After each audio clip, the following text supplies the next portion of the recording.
مختار بن ابی عبیدہ ثقفی، جو کہ محبان اہل بیت علیہم السلام میں سے ایک تھا، جس نے واقعہ کربلا کے بعد قاتلان امام حسین علیہ السلام سے انتقام لیا۔ مختار ثقفی کے ہاتھوں شمر خولی ابن زیاد جیسے ملعون بھی وصل جہنم ہوئے، اور جب 61 ہجری 10 محرم الحرام کو واقعہ کربلا پیش آیا، یعنی نواسۂ رسول، اولاد رسول اور اصحاب امام حسین علیہ السلام کو جب 61 ہجری 10 محرم الحرام کے دن میدان کربلا میں شہید کیا گیا، تو اس وقت مختار ثقفی میدان کربلا میں موجود نہیں تھے۔ اس کی علت یہ ہے کہ جب واقعہ کربلا پیش آیا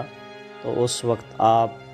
کوفے میں ابن زیاد ملعون کے زندان میں قید تھے،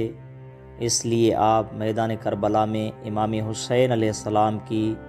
مدد کے لیے نہیں آ سکے۔